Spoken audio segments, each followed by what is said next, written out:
Je sais que t'es friand des hacks sur Adobe Premiere, ces petites astuces toutes bêtes qui vont te permettre d'augmenter la qualité de tes prods. Vous aviez adoré ma première vidéo sur les hacks Premiere et vous avez été nombreux à me rejoindre à cette occasion. Donc pour vous remercier, aujourd'hui je vous ai trouvé 5 nouveaux hacks Premiere Pro qui sont géniaux, faciles mais qui vont surtout vous permettre d'avancer professionnellement dans l'univers du montage vidéo. Let's go! Est-ce que tu savais que les youtubeurs utilisent tout le temps cette technique de cinéma dans leurs vidéos? Est-ce que tu penses sincèrement qu'ils se contentent de cutter les plans et de te les balancer bout à bout comme ça? Non, ça c'est saut 2012. Pour capter ton attention de manière subtile et efficace tout au long de leurs vidéos, ils empruntent une technique de cinéma appelée le L et le J-cut. Ce sont deux techniques de montage utilisées pour créer une transition fluide entre les plans, mais ça va bien au-delà. Ça permet au monteur de manipuler habilement notre cerveau pour susciter l'anticipation et ainsi conserver une immersion totale du viewer. Dans le L-cut, l'audio de la séquence précédente va continuer de jouer au début de la séquence suivante, tandis que l'image de la séquence suivante commence. Studio professionnel te permet d'éliminer de manière... Ça crée une transition en forme de L entre l'audio et l'image. Ça agit un peu comme si tu te coupais toi-même la parole et ça permet de conserver l'attention. Alors là, ce que je te conseille, c'est de venir chercher la dernière syllabe du premier plan et tu laisses ta tête de lecture dessus. Ensuite, tu prends ton second plan par l'audio et tu viens le glisser sur la piste du dessous. Et là, avec le magnétisme, elle va venir se coller à ta tête de lecture. Et en fonction des circonstances, parfois un J-cut sera plus approprié. À l'inverse du L-cut, l'audio de la séquence suivante va commencer à jouer avant que l'image de cette séquence n'apparaisse à l'écran. Ça va te créer une transition en forme de J entre l'audio et l'image. Le son de la séquence va venir introduire le plan suivant. Donc là, même principe, tu viens chercher la première syllabe prononcée du second plan, tu bouges plus et tu prends ton premier plan par la piste sonore, toujours, que tu viens faire glisser par-dessous. Professionnel, il te permet d'éliminer de manière... Ça fluidifie de fou la narration en créant des connexions logiques entre les plans. Ça permet de maintenir l'attention du viewer en transitionnant de manière plus naturelle d'un plan à l'autre. Maintenant, et c'est ça dans tous les sens dans tes montages et tu vas voir que tu vas passer un vrai step au niveau qualité. Dis-moi en commentaire ce que t'en penses. Vidéastes et monteurs vidéo, préparez-vous à une révélation. J'ai enfin découvert comment intégrer de la clarté dans une vidéo sur Premiere. L'élément clé pour rendre les sujets de vos images plus captivants. Les adeptes de la création de miniatures le savent déjà, la clarté c'est la clé. Ça permet vraiment de faire ressortir le sujet en accentuant sur les contours et sur les textures. Ça rend l'image bien plus lisible, surtout de loin. Mais voici une question cruciale et je compte sur vous pour mettre la réponse en commentaire. Est-ce que tu as déjà cherché frénétiquement l'outil de clarté dans le panneau couleur lumétrie ou même dans Adobe Premiere en général? Tu cherches toujours? Eh bien, il est grand temps de mettre fin à cette quête sans issue, car l'outil de clarté tel que tu le connais dans Premiere n'existe tout simplement pas. Mais heureusement, j'ai trouvé pour vous une astuce toute bête pour reproduire ça sur des vidéos, et je vais vous la dévoiler sans plus attendre. Tout d'abord, tu viens dupliquer ton plan en maintenant la touche Alt et en cliquant déposant ton plan juste au-dessus. Ensuite, tu vas dans le panneau effet et tu vas aller chercher le filtre noir et blanc que tu appliques sur ton plan supérieur.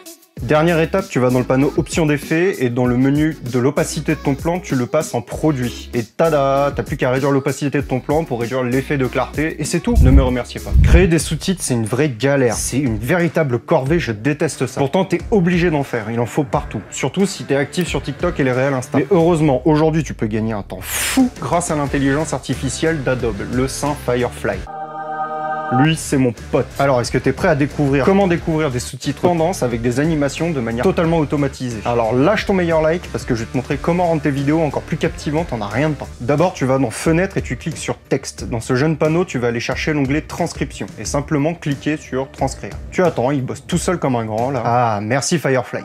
Alors là, si tu veux corriger, tu as juste à double-cliquer sur le texte. Donc en cliquant juste sur le mot qui t'intéresse, tu vas aller aligner la tête de lecture sur la timeline sur le mot qui correspond. Maintenant, clique sur le petit logo CC pour créer la légende. Dans ce panneau, tu vas pouvoir configurer tes sous-titres. Pour l'instant, on va s'intéresser qu'au dernier réglage. Alors moi, j'aime bien que la longueur des caractères écrits soit de 16, d'une durée minimale de 1,6 secondes, sans écart et sur une simple ligne. Pour les réseaux, il faut en général quelque chose de très dynamique. Et là, t'as plus qu'à sélectionner la création des légendes. Et pouf, Première, t'as fait une ligne dédiée en haut de ta timeline. Maintenant, on va aller créer un style à tout ça. Clique sur le premier sous-titre et va dans le panneau Objet graphique essentiel. Ici, tu peux faire ce que tu veux. Mais là, je vais te montrer comment moi je fais les miens. La toute première chose, c'est d'aligner ton texte au centre, horizontalement et verticalement. Et positionne le bloc de la légende au centre. Ça va aider pour les animations qu'on va faire juste après. Ensuite, tu crées ton style. Moi, j'aime bien faire un arrière-plan bleu légèrement transparent avec une police Tahoma et le texte en blanc. Quand ça, c'est fait, tu vois que les autres sous-titres sont toujours par défaut. T'as une flèche qui sert à pousser les attributs du style à tous les sous-titres, mais comme tu peux le voir, le problème, c'est qu'elle ne prend pas en compte l'alignement du texte, seulement le style. Donc, ce que je te conseille, c'est de directement créer un style dans le panneau déroulant tout en haut. Tu lui donnes un nom sous-titre, par exemple, et tu l'enregistres. Là, tu vois que toutes les propriétés que tu avais paramétrées sont appliquées. Tu sélectionnes tout et dans le menu graphique et titre, tu cliques sur mettre à niveau la légende vers le graphique. La première, tu as transformé toutes les pistes de sous-titres en fichiers graphiques. Ça, c'est très pratique pour faire des animations qui sont normalement impossibles autrement. Là, la petite astuce que je te conseille, c'est de copier les titres avant de les transformer et tu les recolles après. Ensuite, tu désactives la visibilité de la piste en cliquant sur l'œil. Ça te permettra d'avoir une sauvegarde au cas où. Maintenant, on va créer les animations. Moi, je fais juste un zoom en entrée et en sortie. Donc, j'active les clés d'animation de l'échelle dans le mouvement vectoriel. Je mets 0 en entrée, je passe de 5 images et je remets sur 100%.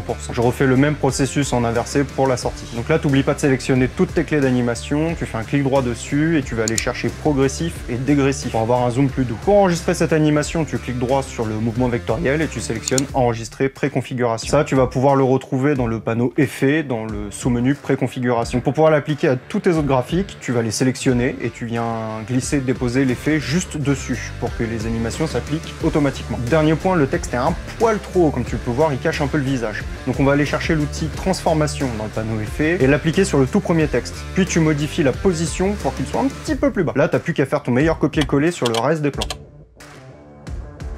N'hésite pas à me taguer sur tes créations pour me montrer le style que tu as pu créer. L'outil d'amélioration vocale qui exploite l'intelligence artificielle d'Adobe Sensei est enfin intégré directement dans Premiere Pro. Il te permet d'éliminer de manière quasi magique les interférences sonores, transformant ainsi l'audio en quelque chose d'aussi impeccable que s'ils avaient été enregistrés dans un studio professionnel. Il te suffit pour ça de cliquer sur l'option accentuer dans le panneau audio essentiel. Mettre en place des pratiques de développement durable dans le processus de conception et de réalisation architecturale fait partie de nos priorités. Et cette tâche s'effectue en arrière-plan, te permettant de continuer ton montage en parallèle. Mettre en place des pratiques de développement durable dans le processus de conception et de réalisation architecturale fait partie de nos priorités. Il ne te restera plus qu'à ajuster la quantité de mixage pour contrôler le niveau d'amélioration selon tes préférences.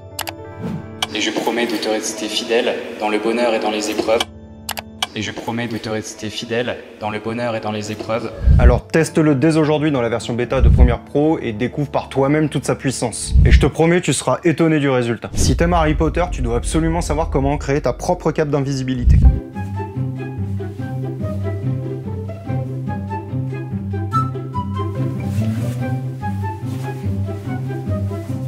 Tu savais que c'était beaucoup plus simple que ce que tu aurais pu imaginer. C'est tellement facile que tu te demanderas pourquoi tu l'as pas essayé plus tôt. Et crois-moi, après tu pourras adapter cette technique de plein de manières différentes. Tu peux essayer avec un bon vieux drap bleu, mais le mieux ça reste quand même un fond vert souple. Je précise quand même qu'il faut pas que tu sois habillé de la même couleur. Ça paraît évident, mais je précise quand même. Puis comme on n'est pas Spielberg, je te conseille de laisser ta caméra sur un trépied. Ça va être beaucoup plus facile en post-production. Après, quand tu es dans Adobe Premiere, le tout premier truc à faire, c'est de faire une capture à vide de ta scène sans sujet que tu vas venir faire glisser sous ta vidéo.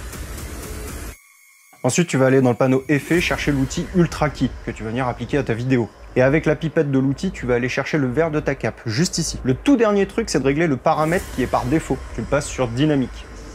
Vous voilà prêt à donner vie à la magie de la cape d'invisibilité dans vos propres vidéos. Alors je sais pas toi, mais moi cet outil je peux plus m'en passer, je l'utilise tout le temps. Dis-moi en commentaire si toi aussi. Alors si t'as aimé ces hacks sur Adobe Premiere Pro, n'hésite pas à me le faire savoir en bombardant cette barre de like et dis-moi en commentaire s'il y a des techniques que tu veux que j'aborde. Et si t'en veux plus, je t'invite à aller regarder ma dernière vidéo avec 5 autres astuces de montage sur Premiere Pro.